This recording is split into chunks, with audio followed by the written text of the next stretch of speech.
I'm here today with Adeo Ressi, serial entrepreneur, founding member of the Funded as well as the Founders Institute. You were a serial entrepreneur. You started several companies, had some exits. I'm wondering, were there specific events, were there specific things in your background that caused you to want to create the Funded? Was it the financial crisis, or was it just something that you had experienced? No, the Funded was created in '07. So, you having some experience in venture capital probably know that after the crash in 2000, the venture industry basically experienced an identity crisis where a lot of people had entered the field, but the ability for them to generate returns went from very easy to very hard. Right. And that type of dramatic short-term change in outcome led to an increasing amount of bad behavior. So probably the nadir of venture capital as we know it, or knew it, I should say, because it's now changed pretty dramatically, happened in around 2002, 2003. And all the terms, all the economics, all the things that venture capital was doing changed really for the worse. And venture capitalists were grasping at straws for ways to generate the returns they were once able to do, and they would do things like, 6x liquid participating preferred.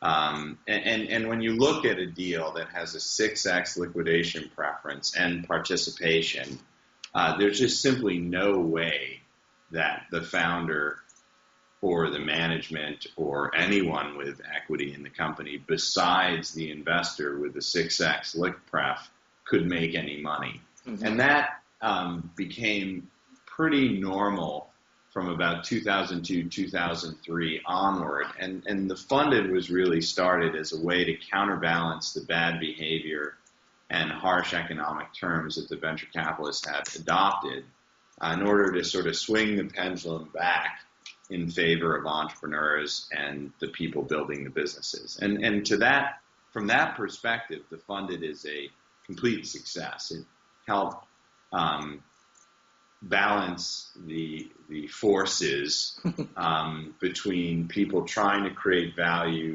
and create jobs and create companies and people trying to make money from those initiatives. And so I would say that the Funded launched in 2007.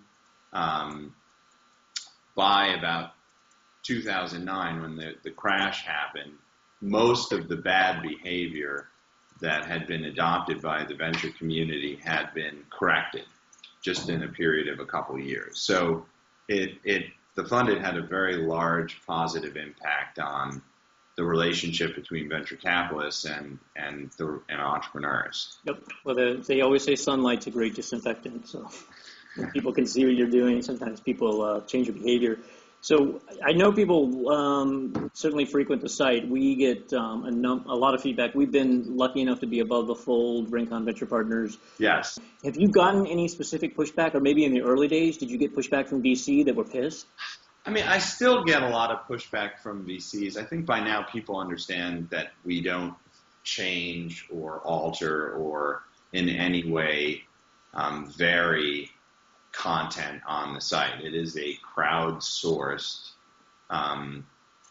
review portal. If you go and you buy something on Amazon and you see it's rated 4.5 stars by 400 people or 1,000 people, it's probably a 4.5 star rated product, right? And similarly with the venture capitalists and the venture capital firms, when you go and you see a firm like your firm or another firm, you see what its rating is, and the experience in the real world aligns with the rating. You don't, that's the sort of reality check that people have, and as a result, you don't see as much new rating data for many of these firms where the historical rating data is accurate. Right. Well, you created the Founders Institute in '09. Yes. I'm just curious again about your mission, which I like. To paraphrase it, it's a model for globalizing Silicon Valley. Right. Talk to me a little bit about what's your intent there and how are you executing on that vision? Yeah, I mean, well, look, so in 2008 and 2009, we had at that point righted many of the wrongs in the venture capital industry, but that didn't mean that entrepreneurship was all of a sudden healthy. If take away the prison guard that beats you, it doesn't mean that you're out of prison. It just means that you're in prison and you're just not getting beaten as much. So what we took a look around the world and saw, hey, we've got these bad actors out of the system, and now it's not in really helping entrepreneurs be more successful. It's just helping entrepreneurs not have as bad an experience building a company as before. The Founder Institute was set up to help entrepreneurs around the world be more successful at launching companies that have a shot at changing the world. There's a series of things that happen at the very beginning of a business that are often deadly, right? It could be, picking a bad co-founder, picking a bad technology, setting up the wrong kind of structure, picking the wrong type of investor. And we realized that if we found a very competent person at the genesis of their entrepreneurial career, at the very, very beginning, we could actually coach and guide them through these critical decisions to help them avoid what we call, fundamental mistakes. At the time, there's about 25,000 technology businesses started every year. Nowadays, it's more like 75,000. And so in order to really have an impact, you not only needed to do hundreds, you needed to do 1,000 or more. So we started out with an objective of helping launch 1,000 meaningful and enduring technology companies a year. Well, right now we're in 50 cities. By the end of this year, when we should hit the goal, we should be in around 75 cities, and producing, between 15 and 30-something new companies in each city per year. Mm-hmm. I know you've worked hard to differentiate TFI from the other incubators and accelerators. One of the things that I found really interesting was the graduate liquidity pool. Taking a step back and looking at what we wanted to achieve, be founder friendly, et cetera. One of the first things we realized is we shouldn't do funding for a few different reasons. Number one, we're taking people off the street and helping them become entrepreneurs. So we don't know if they are entrepreneurs until later in the program. So giving them money doesn't make sense. We'll focus on helping founders launch meaningful and enduring technology companies while avoiding fundamental mistakes that are often made in the genesis of the business. We're now at a point where 90% of all the companies we've created worldwide are alive. 75% of the companies are doing well, and over 50% are funded. Have you distributed any money from the liquidity pool, or what's the trigger for that? Yeah, so the liquidity pool, back to the point, was our way of making it an equity play that was beneficial to all the parties. So if you go through the program and graduate, and only about 30 to 40% of the people who enroll end up graduating, you give a small piece of your company, 3.5%, into a shared liquidity pool. And in exchange for that, you get a piece of the pool back. And we've had, I think, 6 or 7 exits. I think it's 7 exits. We just, I think, had one come through last week. We've made a few distributions already, up to 10 times the course fee that someone contributed to participate in the program. The global equity pool is worth in excess of $10 billion. So, obviously you have some variance. Some semesters are more valuable than others.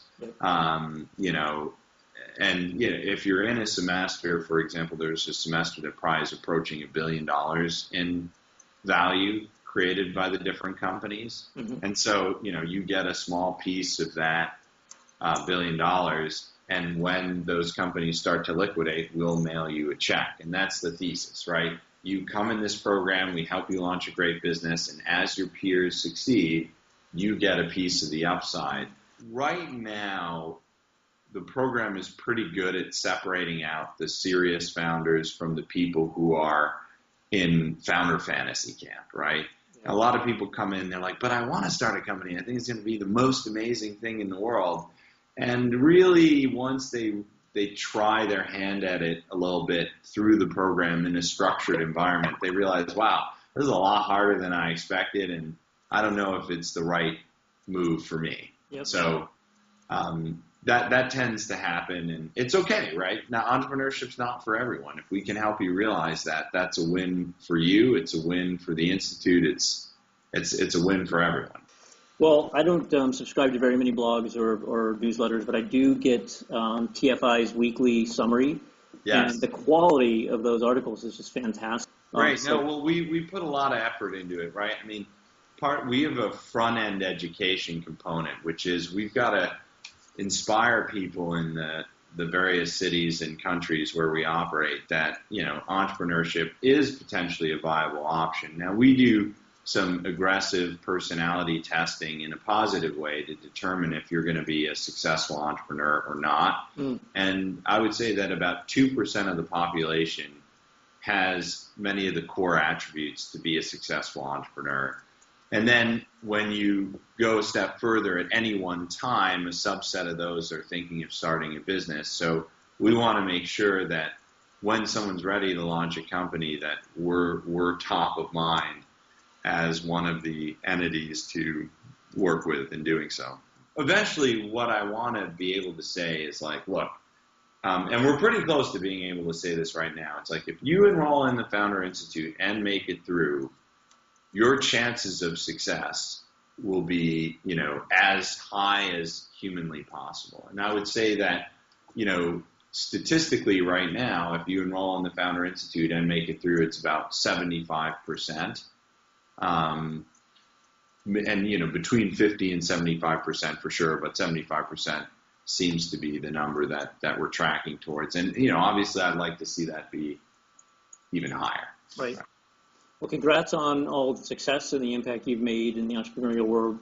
I certainly appreciate it. I know there's thousands of other folks out there that feel the same way. But thanks again, Adeo. I really do appreciate it. My pleasure. Thank you, John.